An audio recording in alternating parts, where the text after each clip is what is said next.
Okay, everybody, welcome one and all to this special speaker series of the MirYam Institute. We're delighted and honored to have with us Mr. Steven Pressfield, author of The Lion's Gate. And before I begin this interview, I would just like to read out Mr. Pressfield's bio. And in advance of that, I want to begin in earnest by expressing my profound thanks to Rosita Panini, co-founder of the MirYam Institute. Thank you, Rosita, for all that you do and for all that you undertake on behalf of the work of the MirYam Institute. I also want to thank our colleague in common, Mr. Alan Langer. Alan, thank you very much for coordinating this and much of our other work. And of course, I want to thank you, ladies and gentlemen, whether you're listening live or during the podcast, postcast, or the latter broadcast. We very much appreciate you granting your time and your attention to a subject that warrants your time and attention, particularly today on June 7th, at least in the United States. It's still June 7th, which was the day that the paratroopers of the Israeli Defense Forces walked through the Lion's Gate, which is the title of this book and this conversation penned by Mr. Steven Pressfield. Steven Pressfield is the author of The Lion's Gate, a unique memoir of the Six-Day War, published in 2014. He is the author of The War of Art, which has sold over 1 million copies globally and been translated into multiple languages. He is a master of historical fiction, with Gates of Fire being on the required reading list at West Point and the recommended reading list of the Joint Chiefs. His other books include A Man at Arms, Turning Pro, Doing the Work, The Artist's Journey, Tides of War, The Legend of Bagger Vance, Lust of the Amazons, Virtues of War, The Afghan Campaign, Killing Rommel, The Professional, The Warrior Ethos, The Authentic Swing, and American Jew. His debut novel, The Legend of Bagger Vance, was over 30 years in the making. He has not stopped writing since, and we're really very, very honored to have him with us here this evening here in Israel, this afternoon in California. Thank you so very much for being with us. Yeah, it's great to be here, Benjamin. Thanks a lot for inviting me. I'm looking forward to it. Thank you very much indeed. And I'd like to just begin by asking a personal question. May I call you Steven for the... Yeah, please. Yeah, Steve or Steven is great. Either one. Yeah. Wonderful. So we're going to talk about the Lion's Gate today. And I'm actually going to start in a curious place because I have here the book, which I've thumbed through, and it's annotated and read cover to cover. I have not put this down since I picked it up, apart from to eat and to sleep. I haven't even done my workouts while I've been reading it. So engrossing is it.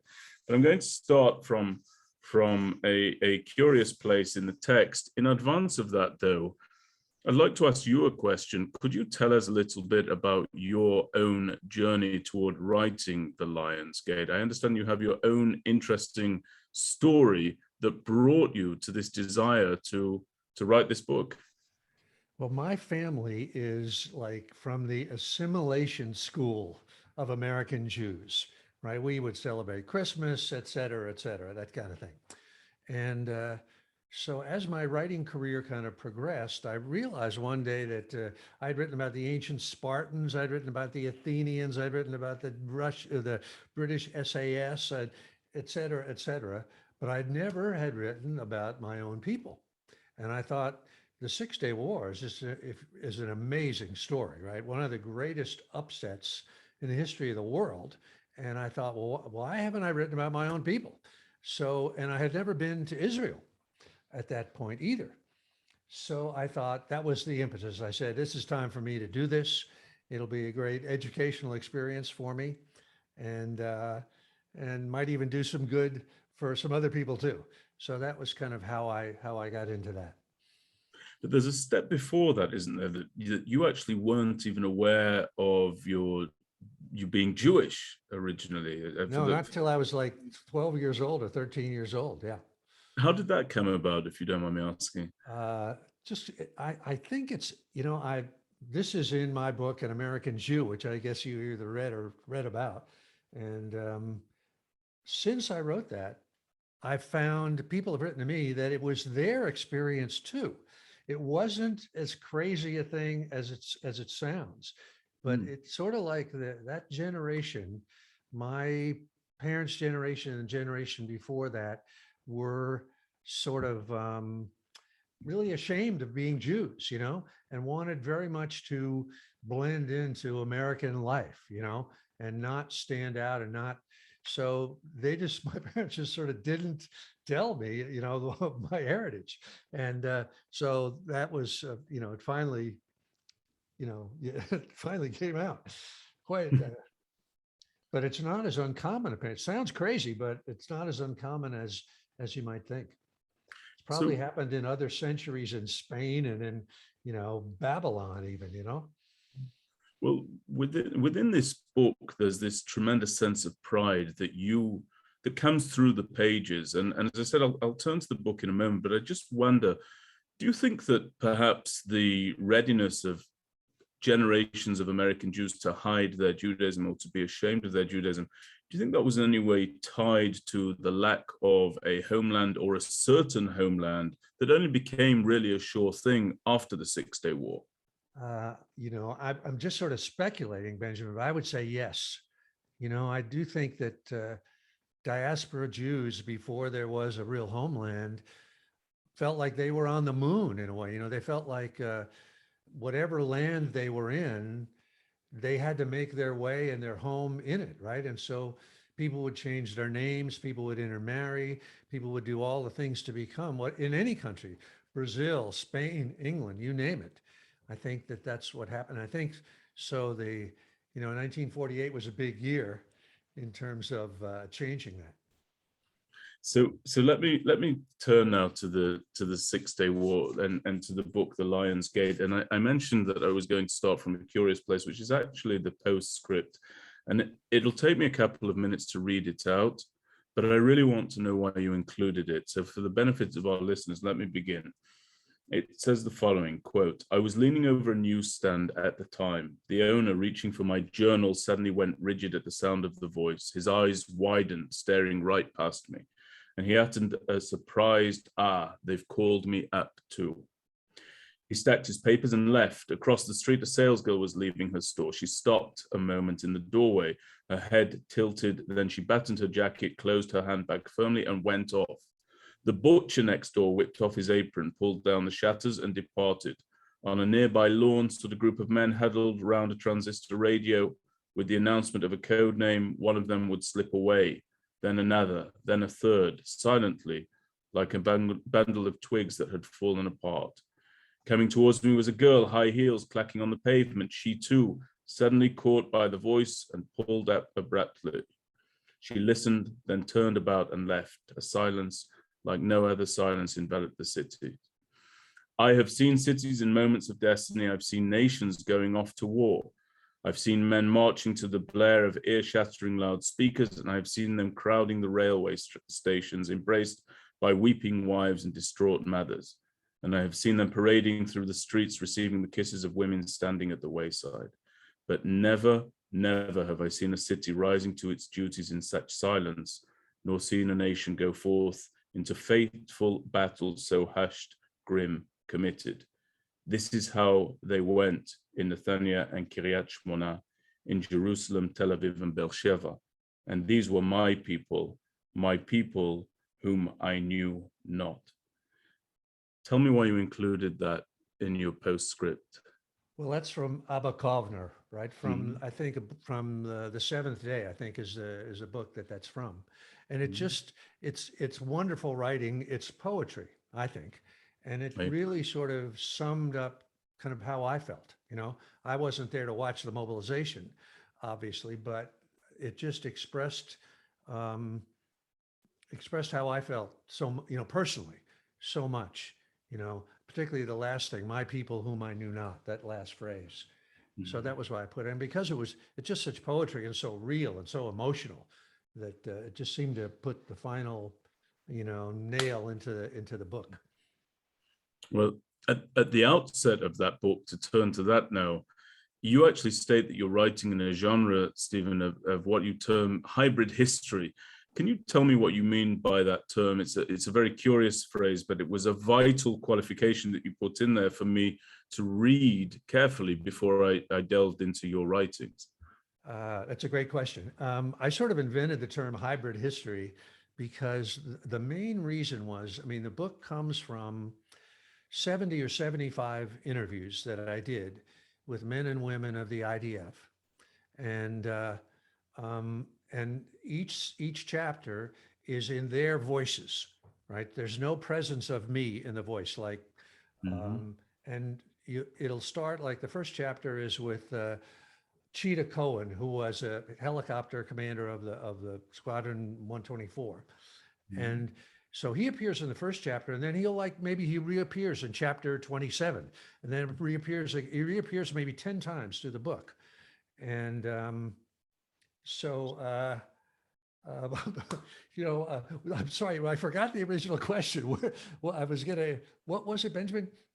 Tell me how you applied hybrid Oh, history. I know what I meant to say. Oh, yeah. So as I was putting these interviews together, one of the things I realized was that a big character that I was going to have to come back to again and again was Moshe Dayan. And he died in, whenever that was, 1981 or something like that. So obviously I wasn't going to be able to interview him. So I wasn't going to be able to legitimately have his voice there if I was going to do this as a real academic, as a true, professional historian. I knew I was going to have to write those chapters myself, and they were going to, in essence, be fiction. I was going to have to, or new journalism, Tom Wolfe type of stuff. So I wanted to alert the reader to that ahead of time, so they didn't get to a chapter of Moshe Dayan speaking and saying, now, wait a minute, how did this guy ever, come up with that? So I made a point that that I spoke with Yael Dayan and with Moshe's wife and all kinds of people who knew him. And I read all of his books so that I wasn't just pulling it out of thin air, what I was going to write in his voice. So that was why I wanted to call it hybrid history, that I was using, classic history, straight, fair reportage, but also that I was going beyond that and into crossing the line into kind of speculative areas. And I just asked the reader to bear with me and understand that that's what I was doing, but that I was doing it in good faith. Well, that certainly comes across very clearly. And you also make another qualification, which is you express that you make no pretense of objectivity. You're writing this book with a sense of real pride. Talk to us about that, please. I mean, that just sort of was how I felt. I mean, you could certainly, there've been, like, when I was working on the Lions Gate, I had 106 other books about the Six-Day War in my library. And people have approached the subject from every possible angle. And certainly one angle that was possible would be to try to do a really fair and balanced Palestinian Arab on one side, Israelis on the other. And I just thought, that I can't do that. I'm on one side, I'm rooting for Israel, and so in my mind, let somebody else write that other book. And anybody that wants to get both sides can read that other book or that other movie or whatever. So I did want to make that clear too, that I wasn't trying to be fair. I wasn't also going to go out of my way and be, wildly patriotic Israeli type of thing. I wanted it to be fair and honest. But I also didn't want to have any pretense that I was trying to be a fair and balanced individual there. And if you were rooting for Israel at the outset of your research and writing, were you rooting for Israel even more intensely by its conclusion? Yes, although I was rooting so much at the start that it didn't really go up that much by the end, except that sort of my best hopes had been realized when I met the people, when I met the pilots, I met, the women soldiers and the tankers and everything like that. I thought these, part of me was wondering, are these guys and gals going to be for real? Are they going to be the real deal? And they were, so much so that, I really was filled with pride to know them and to, try to tell their stories in my own way. So one of the things that you do very effectively is you show that there wouldn't be a 1967 Six-Day War, of course, without a successful war of independence. And the book is dedicated to this really larger than life hero of Israel, I would say, by the name of Lou Lenot, who I had not heard of prior to reading this. Can you tell us about Lou and why it is that you decided to dedicate this book to him? That's a great question, Benjamin. When I first had the idea to do this book, I didn't know anybody in Israel, and I had no contacts in Israel. So I went to lunch with a friend of mine, David Mamet, the playwright. And I said, David, do you know anybody that's connected to, the IDF or somebody that I can talk to and sort of get an in? And he said, absolutely. The perfect guy. Come over to, it was Sabbath. He said, come over to my house tonight for Shabbat dinner and I'll introduce you to somebody. And when I got over there, Lou Lenart was there. And Lou, I think at that time was maybe 91 years old. He lived, just a few miles away from me. And he was he had been, I'll give you a long answer here since we got plenty of time. Yeah, please do. Lou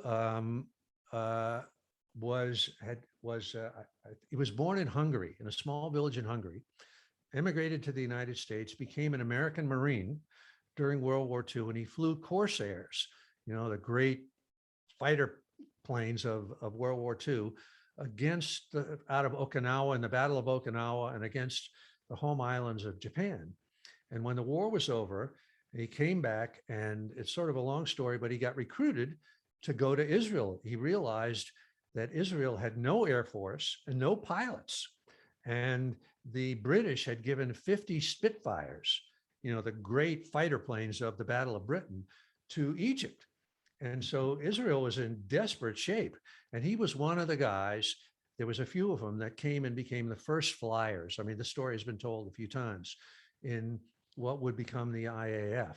So Lou said, he sort of immediately took me under his wing. He said, don't worry, I'll introduce you to everybody that I possibly can.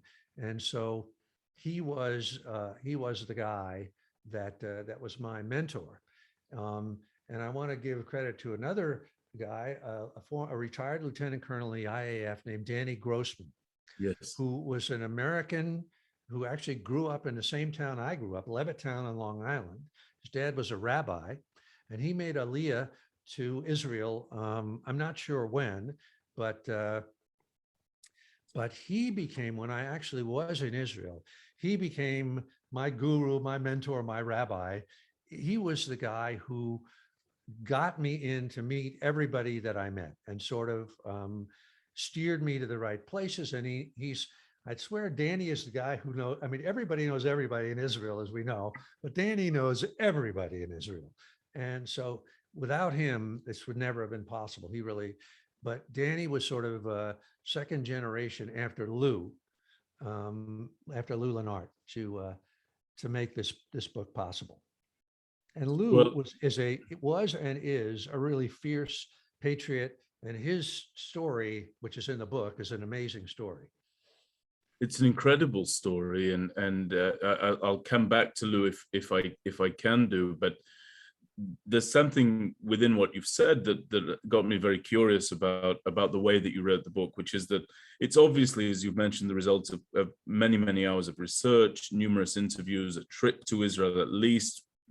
I imagine there were several trips. Is that correct? Trips, yeah. 2 trips, but repeated visits to various sites. And yet the man apart, the man who I'm judging, please correct me if I'm wrong, I'm judging to be your hero of this book is the individual that you didn't interview, as you mentioned earlier, someone who you do, though, seem to very effectively channel. And I'm referring, of course, to Moshe Dayan.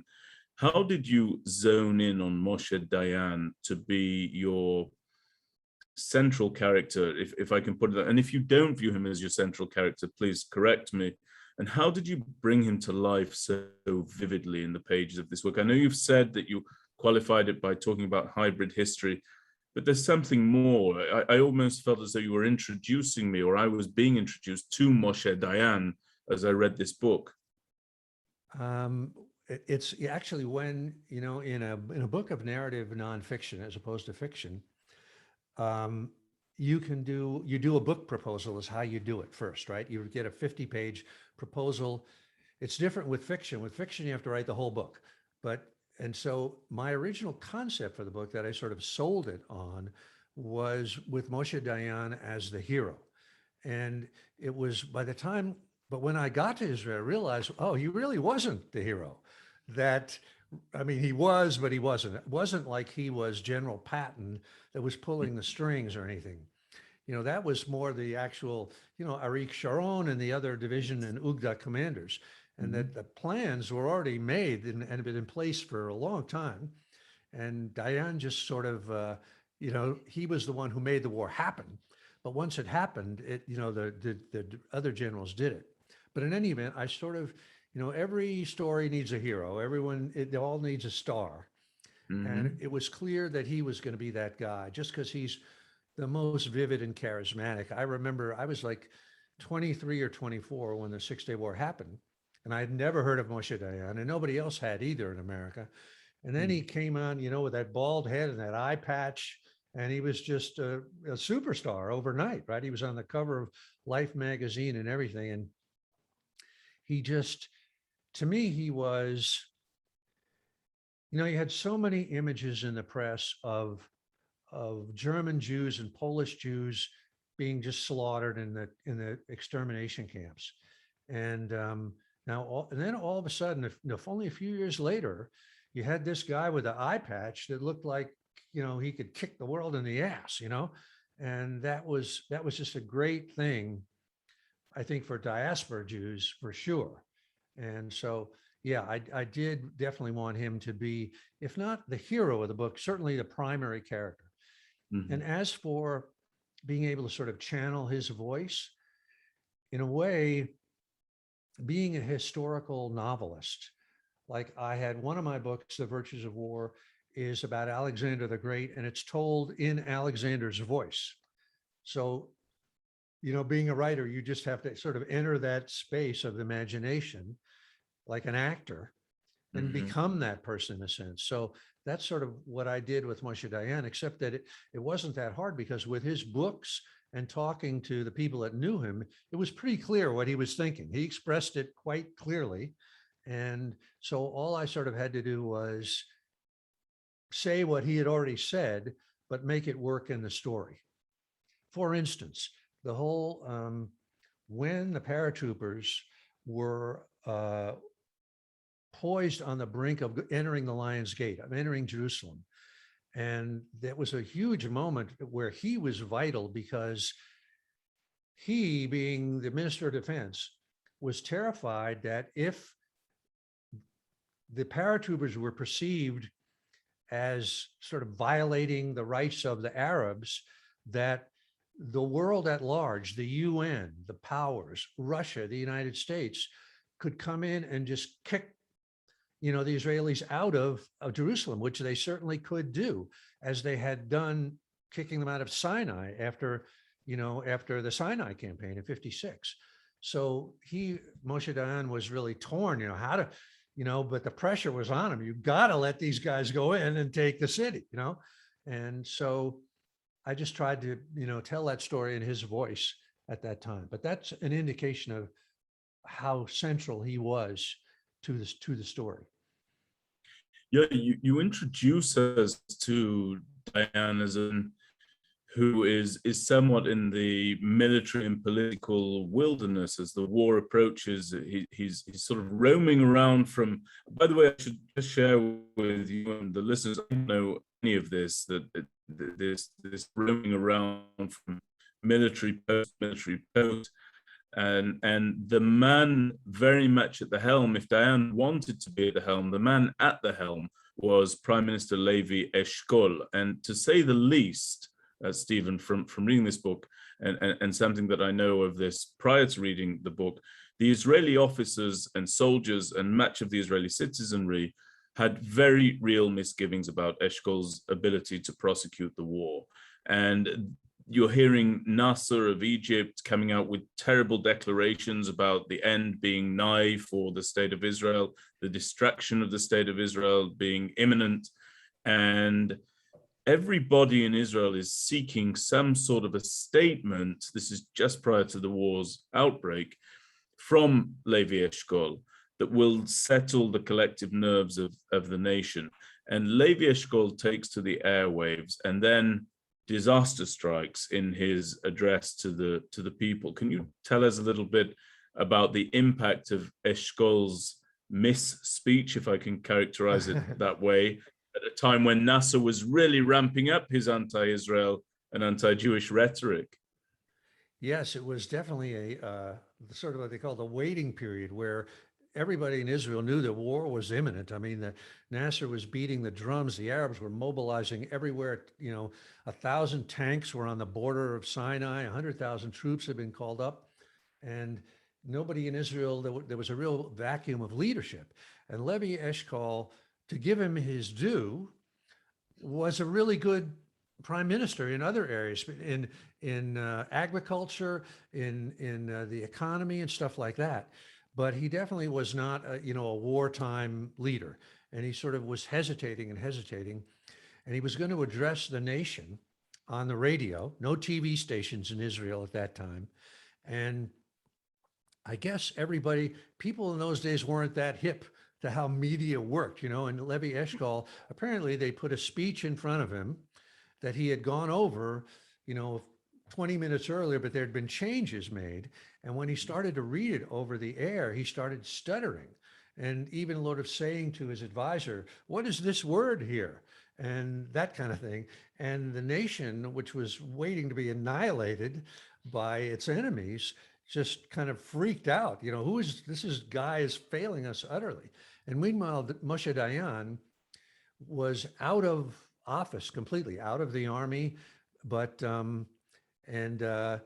everybody, or most of Israel, wanted him back, and people kept waiting. When is this going to happen? When are they going to bring him back? Because at that time the prime minister was also the minister of defense, so Levy Eshkol held both posts at the same time. So it's a really gut-wrenching, emotional thing when finally the word came that they had appointed Moshe Dayan, brought him back into the cabinet as Minister of Defense. And I think the whole nation felt, okay, we're going to war, but that's great. At least we're taking action. Well, towards the end of the book, you wrote that, and I'm sorry for jumping around here, but as I mentioned to you before we began this webinar, there's so much I want to ask you. I won't ever get to all of it, but toward the end of the book, you wrote that you wanted to speak to the first paratroopers to reach the Western Wall, the first armored troopers to reach the Suez Canal, and a number of Mirage pilots who flew in the first wave of Operation Moked. So let's begin with Operation Moked. Operation Moked is, of course, what's oftentimes termed the preemptive strike against the Egyptian Air Force while it's still sitting on the runway. Could you describe that operation to us, from the offensive pilots, Stephen, that were charged with this incredible responsibility, to the defensive pilots and the low numbers that were left behind to defend all of the skies of Israel in case of need, to the ground crew, which is oftentimes an unsung hero in any aerial campaign, I would imagine, but not so in your book. Share some of the unique aspects of this operation with us and tell us very clearly what the pilots involved believed was at stake that you heard from them during the course of your interviews. There's so much to tell. I could go on for hours, but let me just start with one thing. Thanks again to Danny Grossman, my mentor and rabbi. He took me to a guy named Rafi Sivron.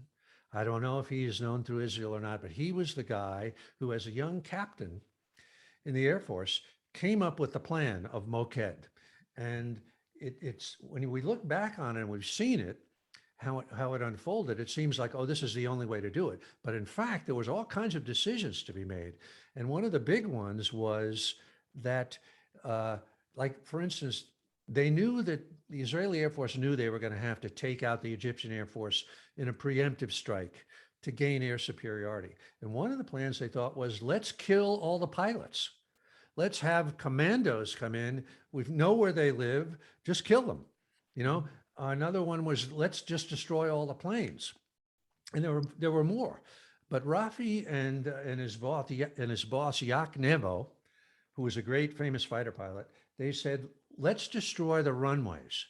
That's what we'll do. We'll bomb the runways, and that was what. So this had to be carried out by fighter planes. There's no bombers in Israel, so by Mirages and by other, slightly slower planes, and each plane would carry two bombs, 2,000-kilogram bombs, and it was an incredible symphony where each element of each individual plane had to arrive simultaneously at 11 or 12 different Egyptian bases at the same moment, because if the alert went out and some planes were 5 minutes late, then they'd run an incredible anti-aircraft fire.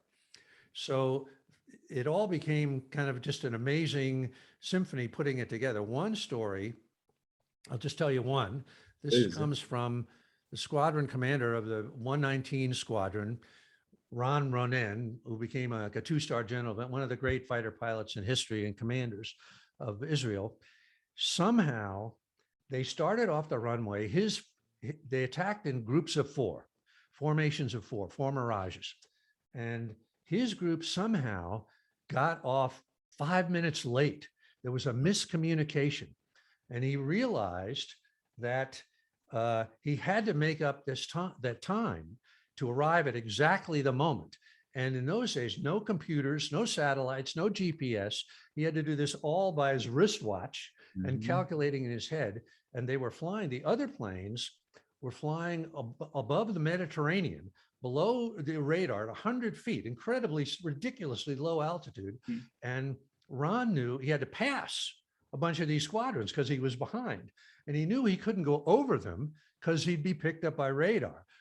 And also he had to maintain radio silence. He couldn't call the other three guys in his formation and tell them they just were in the dark, just following him. So he went under the formations, going even below than that. And then the other thing that's to me is fascinating about this, there's so many. I know I'm giving you a really long answer here, Benjamin. No, please do. Please do. The way they would have to come into each airfield was they had to be flying at like 100 feet. Once they crossed the Mediterranean, now they were over what they call the cultivation in Egypt, right? Farm country.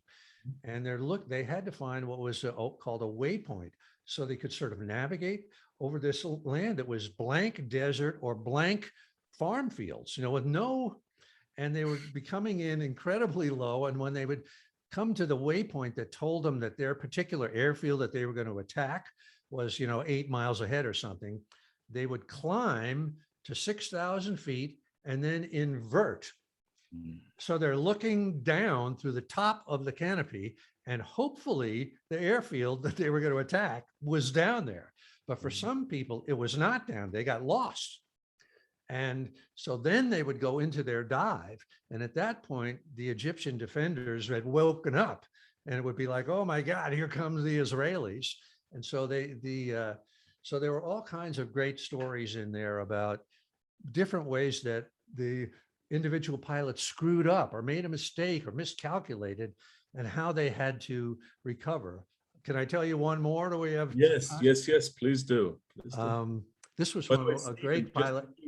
Just before you do, just do what I'm doing in front of your camera. You've lost focus a little bit. Just bring it back into focus. Yeah. Did that help? Yeah, I can see it's out of focus. Yeah. Okay. Thank you very much. Yeah, tell me the second. It's a wonderful pilot who even when I interviewed him at age 70, whatever or something, was a test pilot, Menachem Shmuel. He was a young redheaded fighter pilot. And the way it worked out was in the morning, he was from Ron Ronen Squadron 119. They attacked the Egyptian air bases. But by afternoon, when they were flying, and you said before to talk about the ground crews were so great that they could turn around a flight, refuel, and you could take 200 planes and make them the equivalent of 600 planes if you could turn them around and turn them around again. So anyway, by the afternoon, Syria had entered the war, and Shmuel was assigned to attack an airbase called T4 in Syria. So in the morning, when they went into their bombing dive on the runways, they were supposed to what they call pickle, drop the bombs at, I think, 1,200 feet or something like that, 1,600 feet. I forgot what it was. So they did that. So the afternoon comes and he's in Syria and he's attacking this airfield and he's thinking, he's in his dive and he's thinking, okay, I'm waiting for 1,600 feet before I can drop the bombs. But he's looking through his windscreen. He says, man, that runway's getting really big. It shouldn't be this big. And suddenly he realized, oh my God, the Egyptian fields were at sea level. Now I'm on a plateau in Syria. So he realized, oh my God, I'm going to face plant into the runway, or when I drop my bomb, it's going to explode right underneath me. So he pulled out at incredibly high G's and just barely survived. But that was sort of one of the typical stories of screw ups and things that go wrong. And so that it wasn't just pure brilliant heroism among the Israelis. There was mistake after mistake after mistake that they, individuals just, pulled out. There's this concept that you talk about that I know from here in Israel very, very well, but you really pass it out extremely effectively, and that's this concept of Embryo, right? This idea, the story you just told of the pilot who's 5 minutes late and he's got to make up time. Embryo. Tell us about this idea of Embryo, and where did you first encounter it?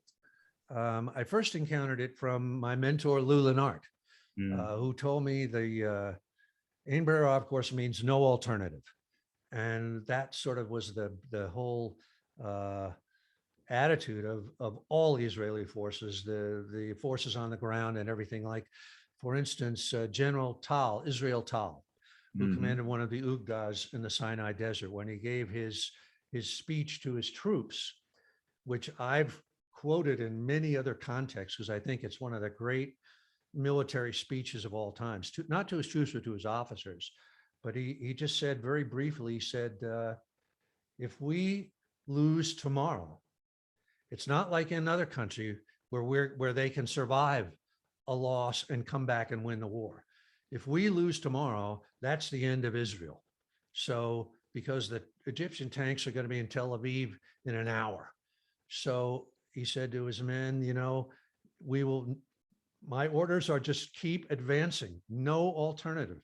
No matter what you run into, keep advancing. And so that was that's why is the IDF so great? There's the answer right there. No alternative. If you lose, it's over. Yeah, it's a very, very, it reminds me of the anecdote of Golda Meir, who said, we have a secret weapon, we have nowhere else to go. It still remains today. Now the airstrikes, you've spoken about the offensive aspect of it, but then you have this minuscule force that's left behind to defend Israel, potentially from strikes from multiple fronts. Tell us about how that decision was made. That was actually, I'm not sure who made that decision, but I think only 12 planes were left behind and like 200 went into the attack. And in a way, I'm almost surprised that they left any planes behind.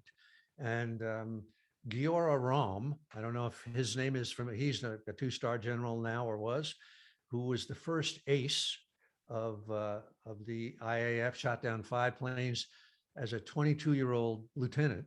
He was one of the guys who was left behind, but it was an honor because the guys who were left behind were the best dogfighters. They were the ones that, hopefully would go up there and shoot down as many of the enemy planes as they could.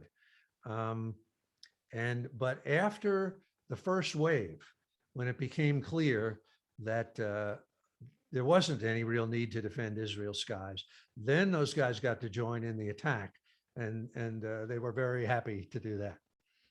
Yeah, it's a remarkable notion. Just 12 planes there. There's also this other incredible aspect that you write about, wherein because of the success of the Israeli Air Force bombing campaign of the runways and the rapid turnaround, there's a point at which the Jordanians sort of take a view of the lay of the land, or lay of the air, if we can say that, and they see these jets coming back to Israel, or heading to Israel rather, from the direction of Egypt, and they assume that these are the Egyptians flying in, right? Yes. And I think that there's that Nasser's rhetoric about the annihilation of Israel is coming about, and this moves the Jordanians to join the fray mistakenly, because what they think they're seeing, they're not seeing. So can you tell us a bit about that?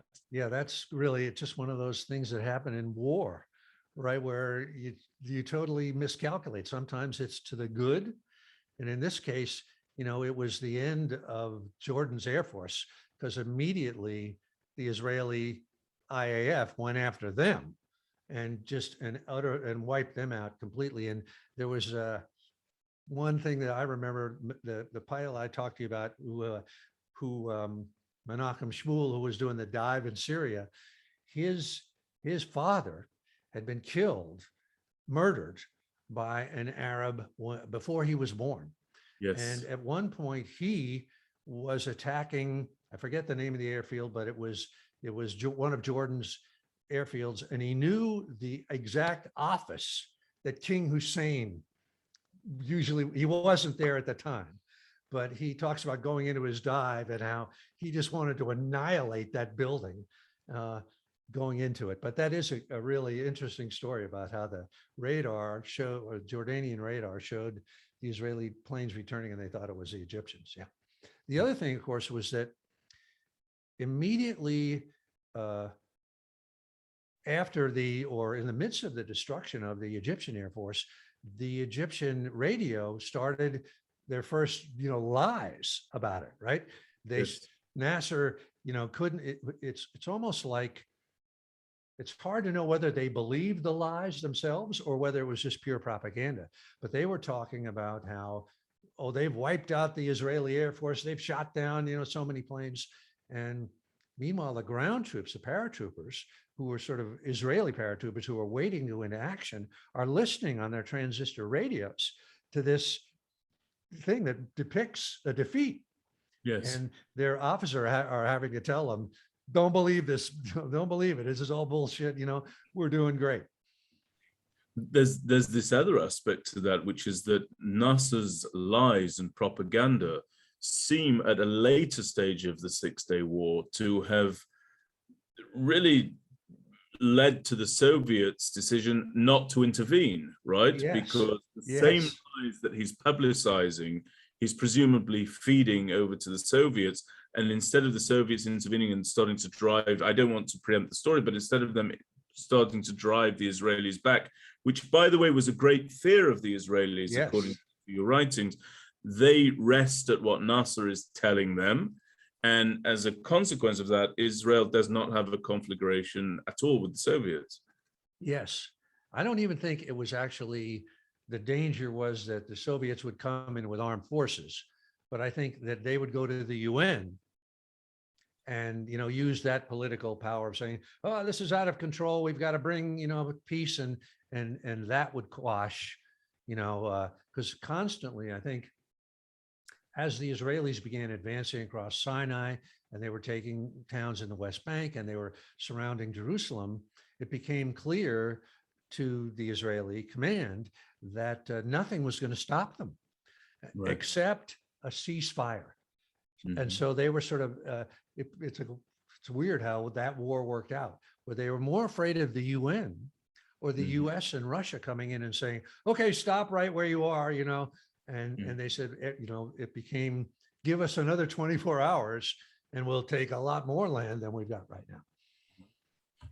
And now if the airstrike goes off, as you've said, certainly not without a hitch, but rather smoothly and with incredible results, the ground assault is extremely successful, but there is some very, very hard fighting and tremendous sacrifice undertaken there. And you actually introduce us in this book to another two larger-than-life characters. The first, well, you've actually spoken about both of them, the first of which is Ariel Sharon, and the second of which is Israel Tal. Can you tell us a little bit about Ariel Sharon and Israel Tal, and what made these men so determined, so sure, so absolutely certain? You go into it in detail in your book about Ariel Sharon, and just the unique fighting spirit of this man and the tactical brilliance of the man. But tell us what else you discovered. What was it that made them able to basically do the impossible? I mean, I think that they were both just military tactical geniuses, um, and particularly Sharon. And his story is really fascinating. That he started out as a young man. His first kind of claim to fame was heading the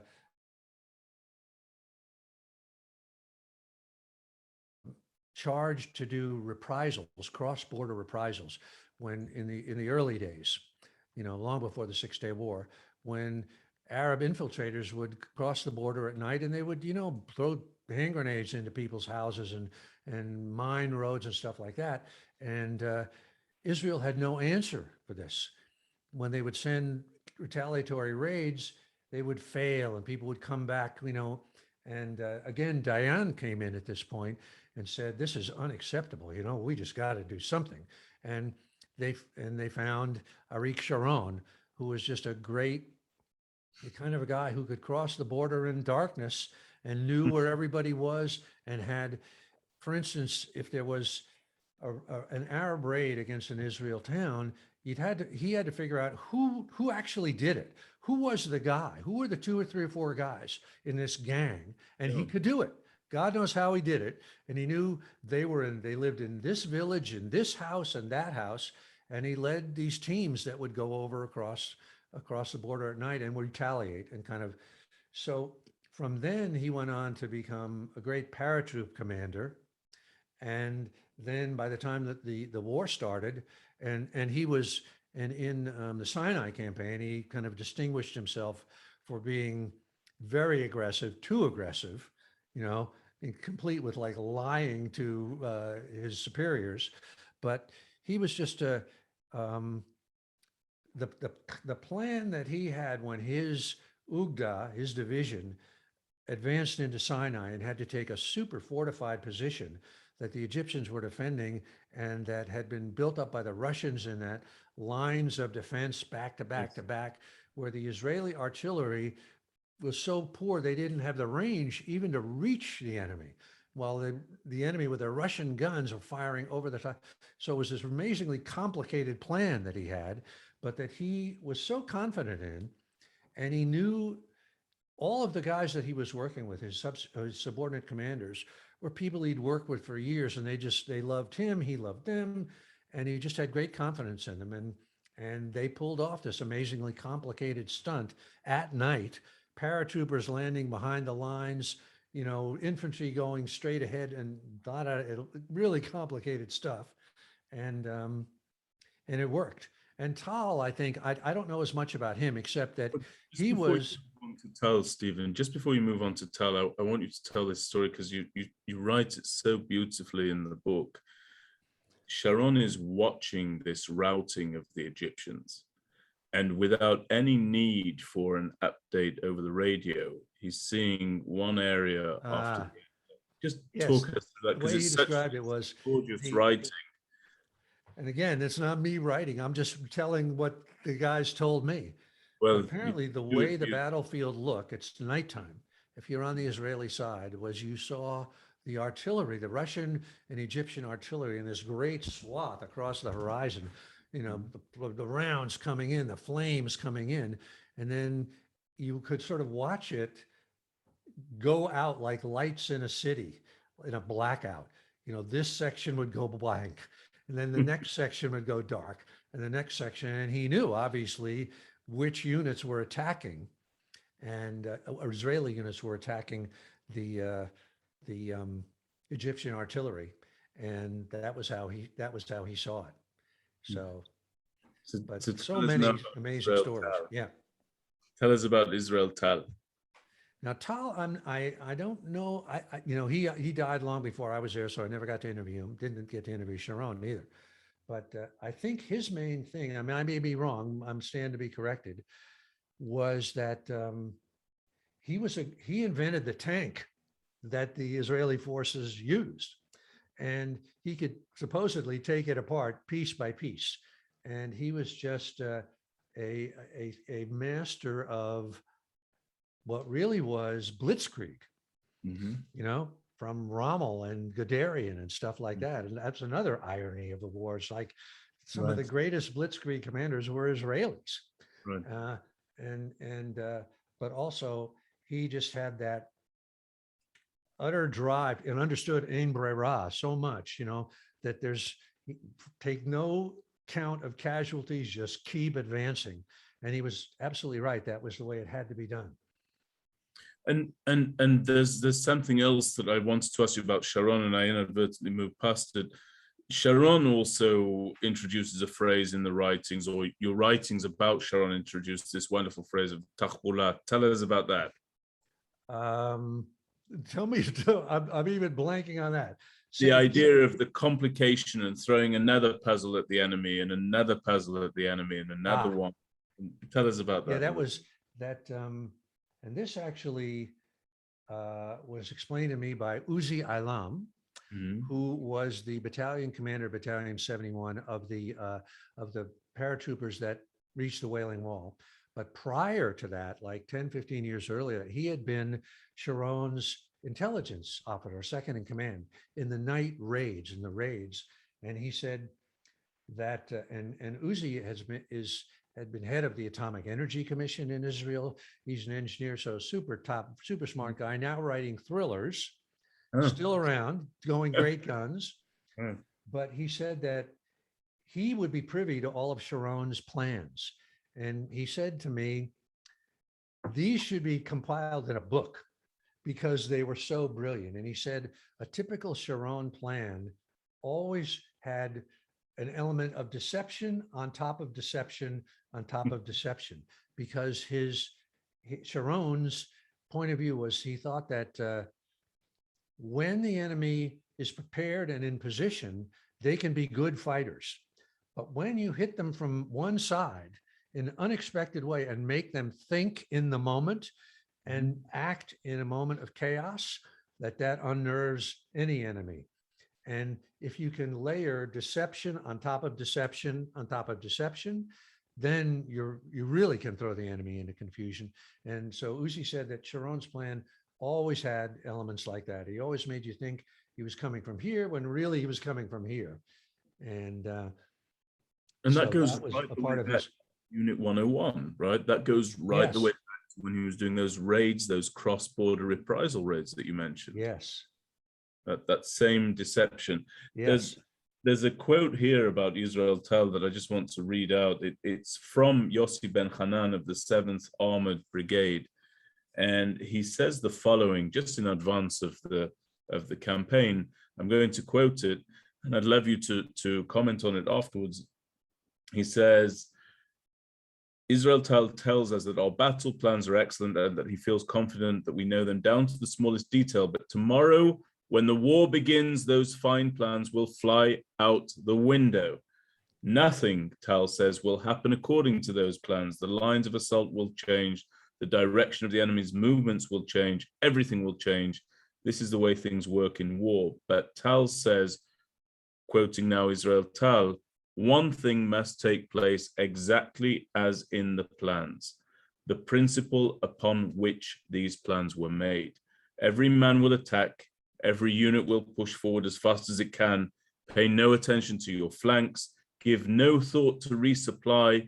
If you lose 9 tanks out of 10, keep advancing with the 10th. Stop for nothing. And then he goes on, I'm going to tell you something very severe. En brera, no alternative. This battle tomorrow will be life and death.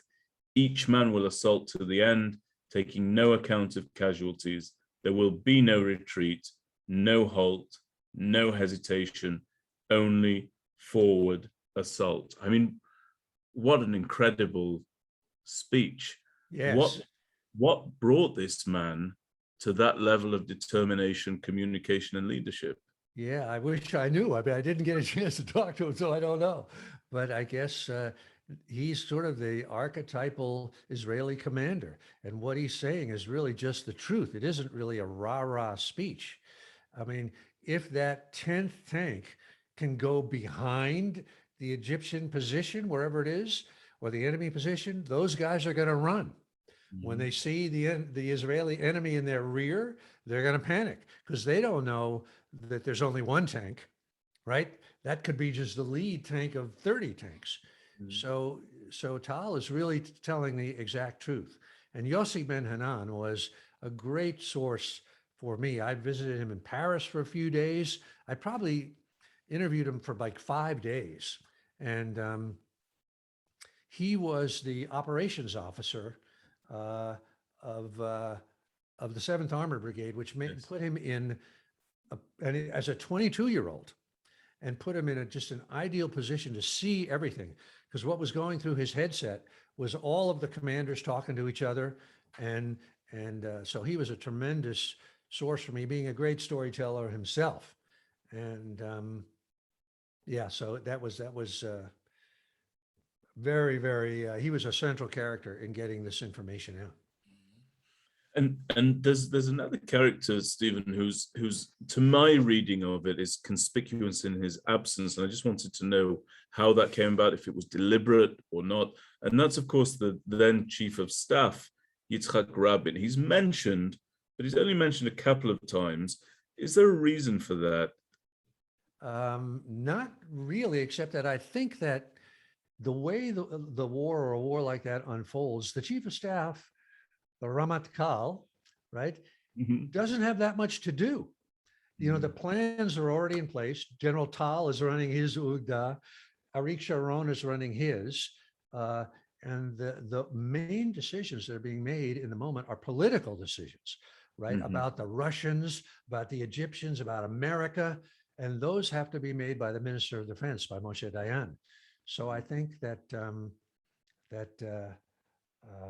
Yitzhak Rabin really didn't have that much to do. I may be wrong, but because I didn't have any real sources that could tell me what he was doing.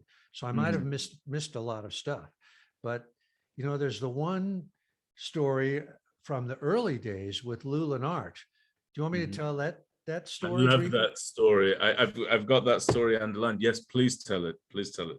This was in the War of Independence, where there was a fort, a Tegart fort, that had cut Israel in two at the Negev, that Israel had to attack, had to take, and they'd gone 7 times against it.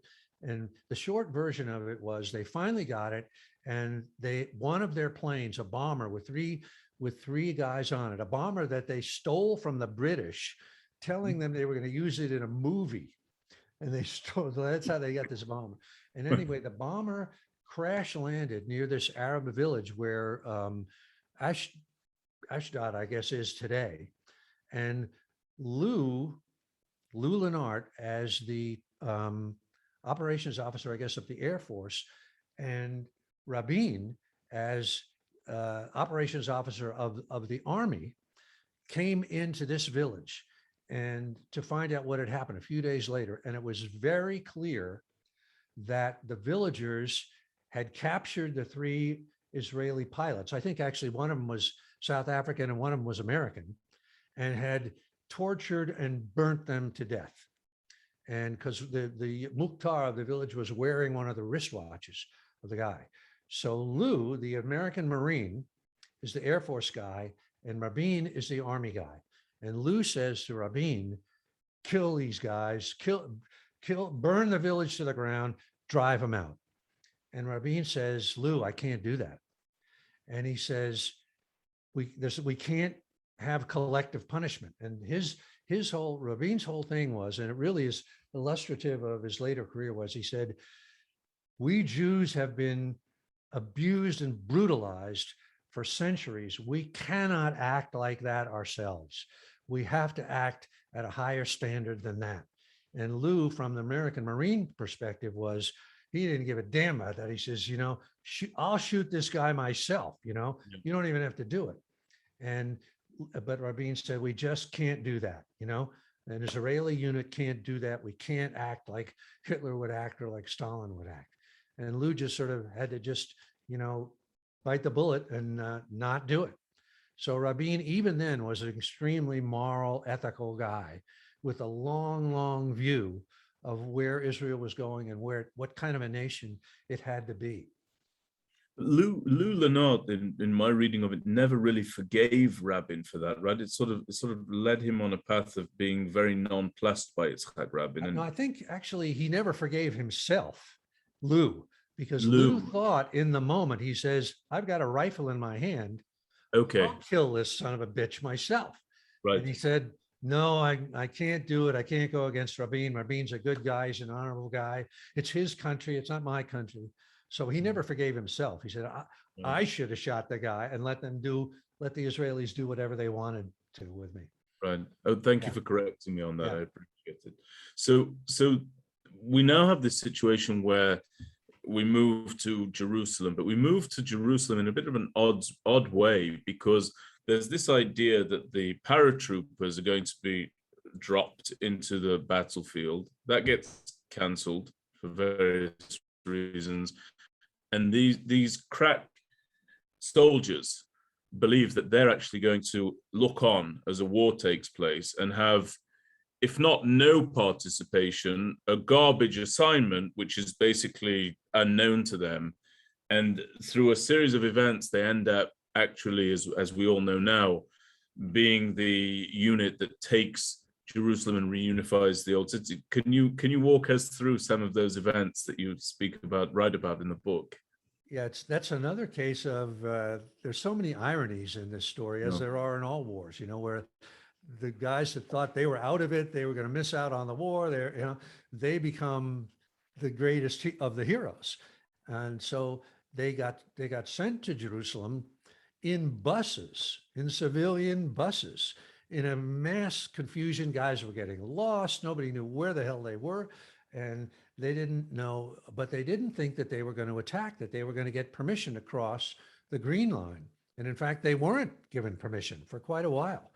And even if they did cross the Green Line and went into the Jordanian side of Jerusalem, they still thought, well, we're never going to get to take the old city because the UN won't let us do it. All the things I talked about Moshe Dayan, that if we take it, because also in addition to the Islamic shrines and holy places, there were tons of Christian places.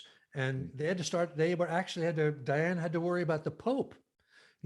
What if Israeli paratroopers go in and they shoot up, the temple of the Holy Sepulchre? If they, that's suddenly on the news, crazy Jews blowing up, the site of Jesus's whatever. And so he had to be careful of that too. So the paratroopers, as they were, entering and fighting these nighttime battles, they thought, this is never going to happen. We're never going to get into the old city, even though they were desperately wanted to. And one of the things that was really interesting to me in researching this, I've mentioned Uzi Ilam before, who was the battalion commander of Battalion 71. That was the first to the Western Wall. He took me, we walked the walk of the route that the paratroopers took, and with 3 or 4 other guys who were there, and they hadn't been there since that day. And we're kind of walking into these villages, and they're saying to me, the heavy machine gun was in that house there, wasn't it? And this was where so-and-so got killed, and this, and it was so interesting that it was a neighborhood that they knew, and it was just house to house, and civilians is still in the houses. So anyway, before the final order came to go through the Lion's Gate. Now, when they received, firstly, let's talk about Dayan a little bit more in detail. Dayan, can I butt in for 1 second? Yeah, Benjamin? of course. Maybe I shouldn't have this. I don't want to malign Rabbi Goren, but No. Rabbi Goren was the head rabbi of the Israeli army, and also a general and a paratrooper and a fighting guy. And theoretically, this is what I heard. This may not be true, what I heard. When the paratroopers got to the Western Wall, Rabbi Goren was saying, let's go up to the temple, to the, the Golden Dome. I'm blanking on the name of it at the moment. Let's blow it up. We got and, thank goodness cooler heads prevailed, and said, calm down, Rabbi, it's okay. We can't do that. We'll alienate the entire Arab world forever.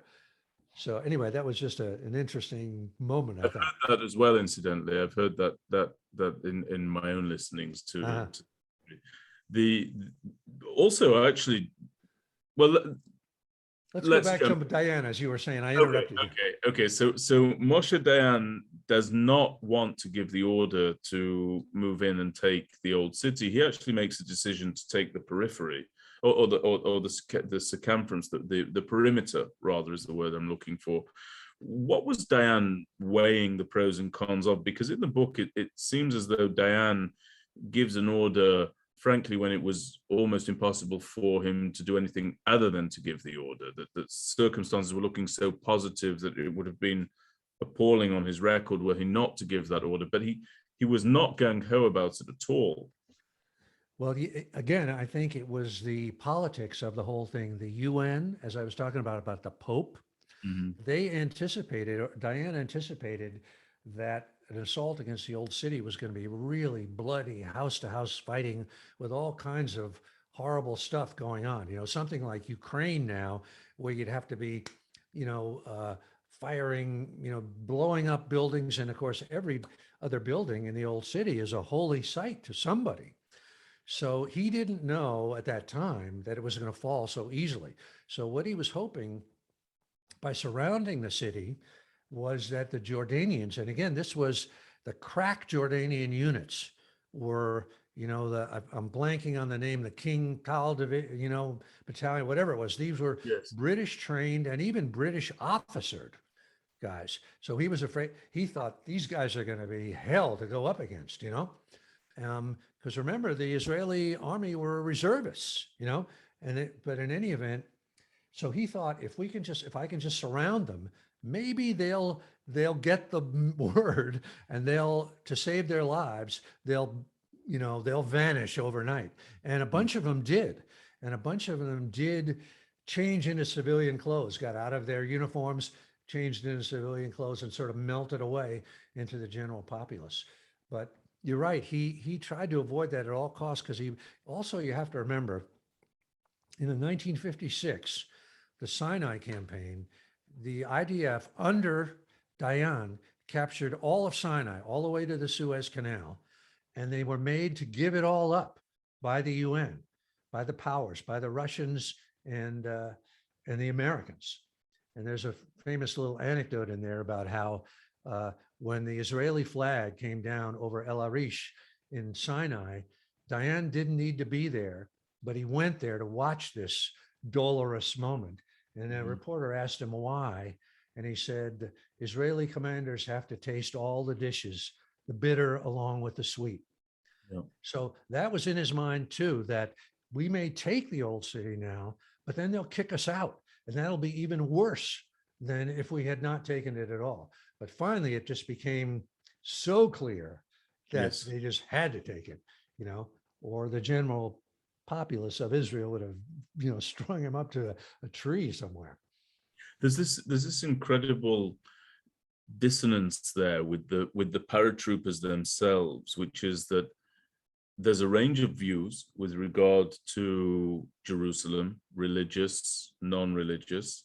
There's a near total lack of familiarity with the twists and turns of the old city. That's amazing, isn't it? Yeah. None of these guys know where they are, apparently, or what lays ahead. But there is a confluence around, I would say, the emotional attachment to Israel. And there's this wonderful anecdote that you have of the carrying of the flag and the insistence of unfurling the flag once Jerusalem is taken. Can you run us through, first of all, it might seem obvious, but it's not necessarily obvious, why was there such a lack of intelligence and a lack of familiarity with the city? It bears mentioning. Yes. And why were they so moved emotionally, these people? Well, why was there a lack of intelligence? Because the old city had been in Jordanian hands for years and years, and no Jew was allowed in there. In fact, there are some of the officers that were that I interviewed, how they would go to before the war just to get a glimpse of the poplar grove that was above the Western Wall that they could only look at from hundreds of yards away, standing on tiptoe. And they had to be careful that Arab snipers wouldn't shoot them. So when the paratroopers got in through the Lion's Gate, and they didn't know where the Western Wall was. And they were sort of blundering around. And there's sort of a wonderful kind of anecdote of there was, I'm forgetting the guy's name, but he was an Arab journalist, a young guy who became quite a well-known guy who had he converted to Islam, right? This is the fellow who he was from Brooklyn. He was an American, right? And somehow, as this group of paratroopers is blundering around, wondering where. Oh, there's also that wonderful story about the guy with the key, the key master. Yeah. But in any event, suddenly this American Arab guy appears. I wish I could remember his name. I'm blanking on it. With two girls. He's got two girlfriends, one on either side of him. And he says, "This is my apartment right here. It's right above the Western Wall." And they go, "Oh, well, can we go through your apartment?" And he says, "Yes, you can go through." And so that's how they finally go, "Oh my God, here it is." And of course, there's some photos in the book, in the Lion's Gate, of what the Western Wall looked like then. There was no plaza there. There were homes, Arab homes right up against the wall, just about, 10, 15 feet away. So that all got cleared out later. But yeah, it's quite a story of the paratroopers getting in there and blundering around and wondering, where are we? Yeah. Yeah, really having no idea at all. Yeah. And obviously, your other question was, why was it so important? And obviously, from thousands of years, and for 2,000 years, no Jew could stand there and say, "This is my country. This is my city. This belongs to me." There were certainly long periods when a Jew could go there, but it was always owned by some other entity, some other nation, the Crusaders or whatever it was. So this was a moment that the Jewish people have waited for 2,000 years. Can you talk to us about this adventure of the flag bearer? Almost, there's a flag that's folded up into the pocket of one of the troops. They're one of the paratroopers, and he writes a message on there, and then his commanding officer tells him to adjust the wording of the message. It's really a wonderful story, and there's a photograph of it in the book. Yes. I'm trying to, I might have forgotten some of this, but I think it was the night before they went through the Lion's Gate. They were staying, a bunch of these paratroopers, in an apartment that, there they are. That, the people were giving them cups of tea and feeding them. And the grandmother of the family, was telling how she and her husband lived in the old city before the Jordanians took over, and that her husband, I don't think he'd been killed, but he died. And I'm trying to remember, I might have got this wrong. I think the grandmother gave them a flag. Maybe I'm wrong. Maybe somebody brought the flag with them, but they tucked it in the commander's pack, and they knew that if we're going to get there, we're going to put this flag up. I'm forgetting some of the stuff, but what was the word that was changed? It said something like conquered.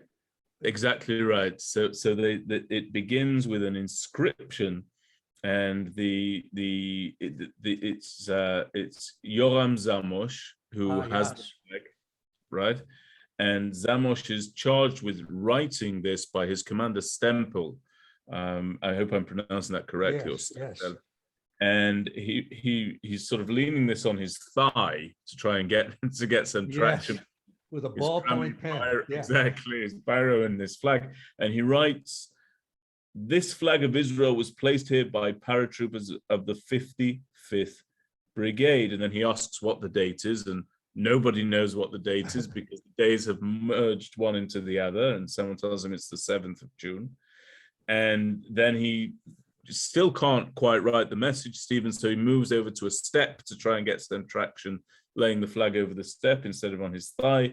And he goes on to write, 7th of June, 1967, who have captured the old city. And Stempel says, wait, Zamosh, not captured, right, liberated.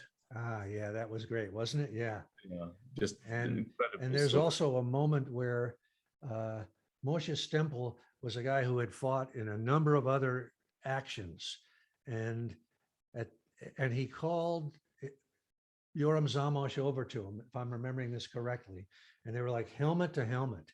Yes. And he said, you know, what would my grandfather and great grandfather think, who had suffered through pogroms and everything else, if they knew that I, their grandson, was here right now at the Western Wall? Everything they suffered would be worth it if they only could know this. You know? Yes. And he was in tears and sobbing at that moment. Yeah. I think it said they'd suffer it 1,000 times over if they knew Yes. they could foresee this. And then they go on to write about Hatikva and to be a free people in our land, the land of Zion and of Jerusalem.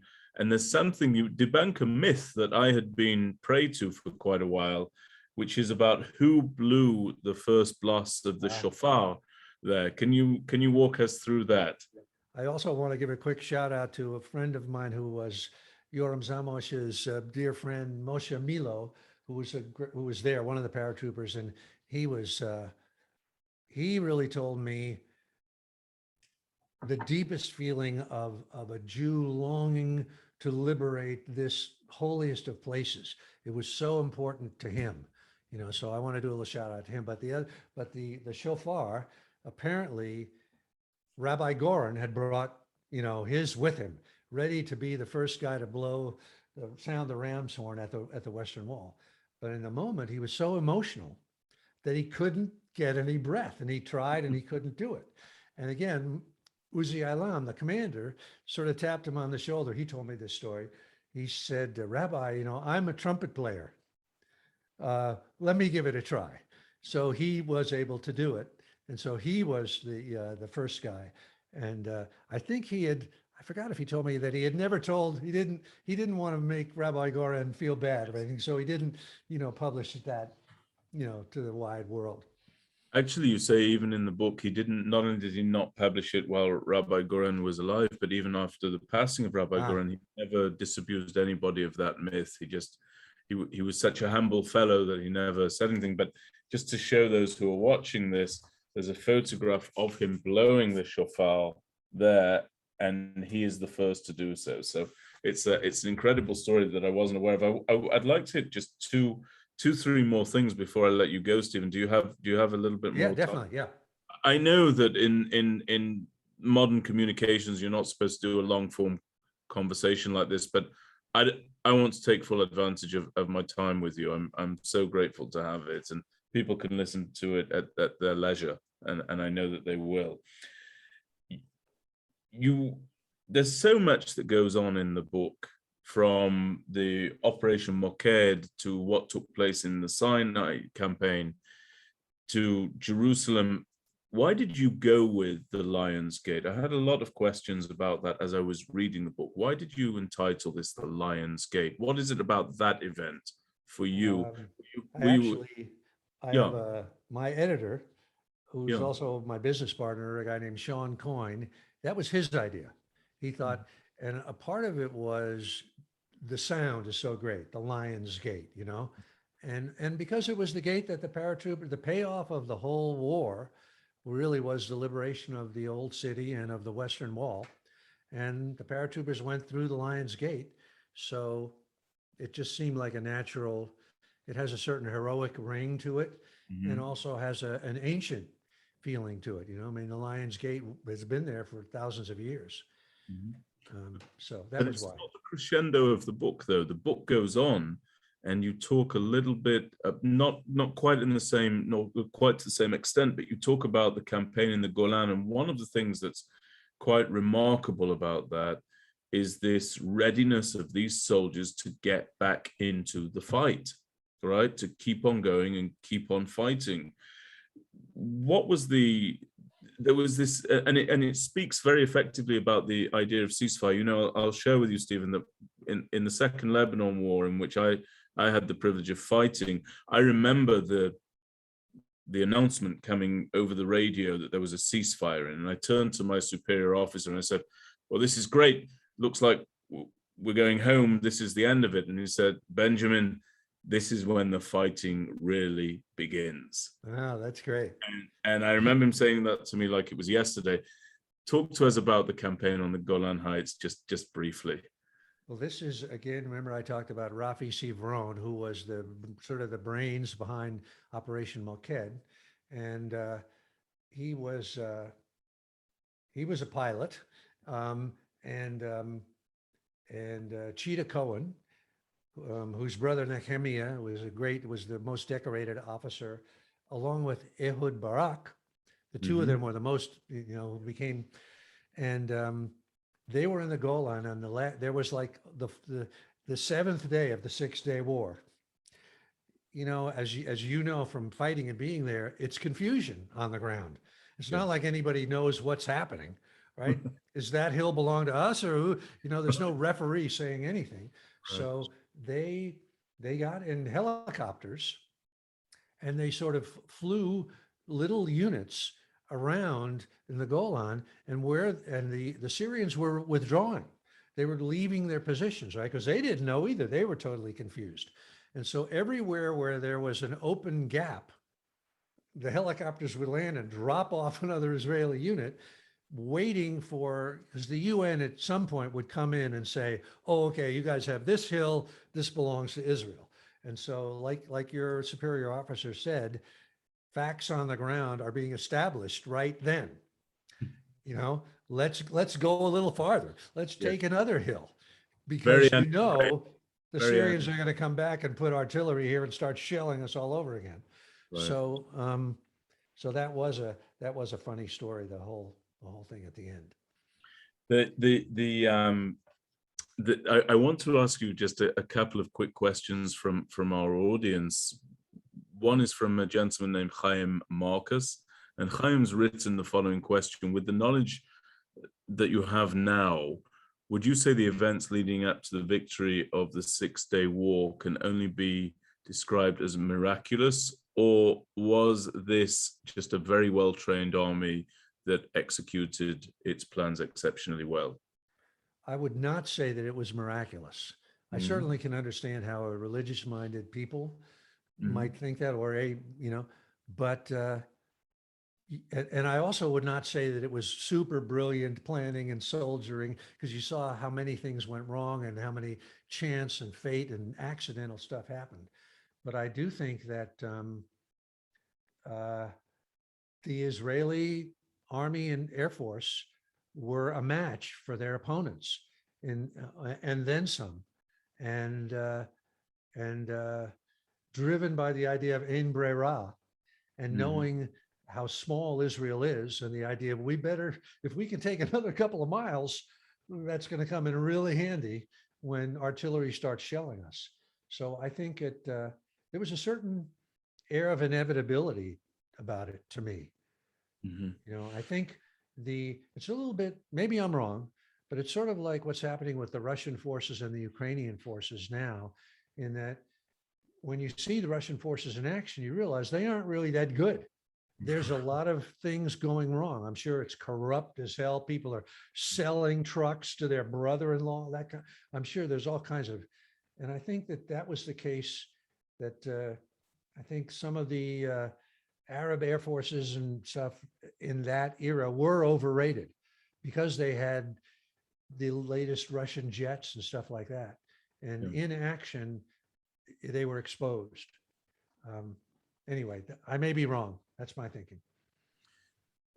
U.S. Army officer J.J. Morgan has asked the following. He says, the 6-day war has stood as an example of a just preemptive war. Based on your interviews for this book, what are the similarities and potential dissimilarities that may exist between the conditions preceding the Six-Day War and today's imminent threat from Iran via both sponsored terror and the relentless pursuit of nuclear capability? You're zoning in on the preemptive aspect, if you're comfortable answering Again, that. I should recuse myself because I'm by no means do I know what's happening in the modern era, but it certainly seems to me like the resources that a country like Iran has today, nuclear and otherwise, dwarf what the situation was in 1967.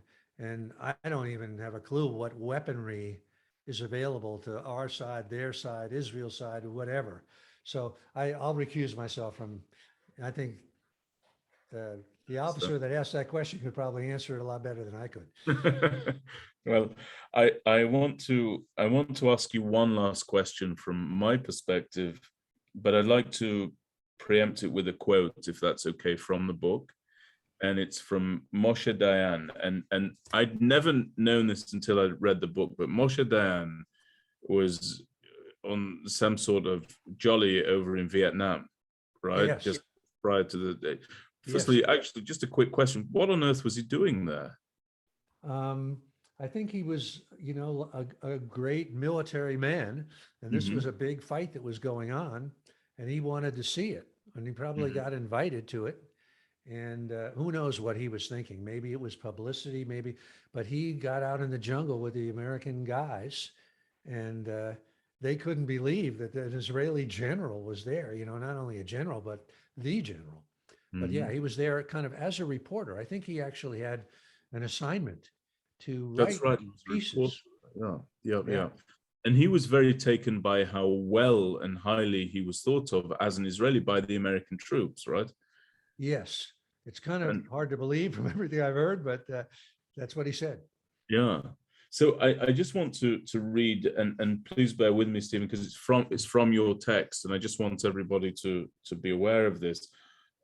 After the Six-Day War, he writes, quote, "When historians set the events of the 20th century into perspective, such monumental movements as the rise and collapse of totalitarianism, communism, and fascism will be overshadowed, I believe, by the saga of the return of the Jewish people to their ancient homeland. Why? Why do I believe that the destiny of such a tiny country merits such significance?" And then he goes on to say the following, which I found very, and I'm very grateful to you for including this in the book. He says, "Because each nation of the earth represents a portion of the collective soul. The Jewish people stand not for themselves alone, but as an archetype within the greater world psyche, as the British or Romans say, may be said to represent empire in all its facets, and the races of Africa and the Arabs to some extent may be characterized as representing that element of the collective whose lot for centuries has been that of the conquered, the oppressed, and the exploited. So we Jews have come to carry the weight of a people in diaspora, a nation in exile." Exile means weakness. It means vulnerability. The exile is the whipping boy. He is the last allowed aboard the boat and the first thrown over the side. Exile is the torment of being held apart or of holding oneself apart from one's own deepest essence and his truest, most primal legacy. What brings a nation or an individual out of exile? Only return physically, emotionally, and spiritually to the place of its birth. Is the Six-Day War and the victory that it was really a direct outgrowth of a people coming home and defending that home against all odds, miraculous or not, military planning or not? Is this not really the manifestation of what Moshe Dayan wrote about in this book? Exactly. You hit the nail right on the head. I thought, for me, all the way through this book, I thought this is a book about exile. The condition of exile is the agony that the Jewish people have been in for thousands of years. And this was the moment, particularly the moment at the Western Wall, when that exile ended. And that's a hell of a story. And it's not just a Jewish story. It's a story for, each of us individually as well. What are we in exile from? what true element in our soul must we come back to and claim? And the return from exile is always claimed by force. Nobody gives it to you. You know, it's taken in the teeth of adversity, and calls on every resource that the exiles got. So that's what this story was about, and that's why I think it resonates way beyond the Jewish people. Well, Stephen, it's the most remarkable book. I can tell from reading it that it resonated within your own soul doing this work and doing this writing. I can tell from this interview that it did as well.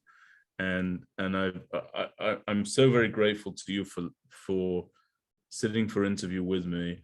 I hope you'll let me meet you when I'm next out in California in person. Please do, absolutely. I'd be so honored to do that. I'm buying. Yeah, great. Thank you, Benjamin. Thanks for having me, and thanks for bringing a little light onto the Lionsgate. And that's thank you very much indeed, and I look forward to the next time. And I just want to thank our listeners, our viewers, whether live or postcast, and of course Rosita Panini, co-founder, and our colleague in common, Alan Langer. And thank you so very much, Steven Pressfield. This is an interview I'll never forget. Thank you, sir. Thank you, Benjamin. Till next time. All right. Bye-bye. Bye.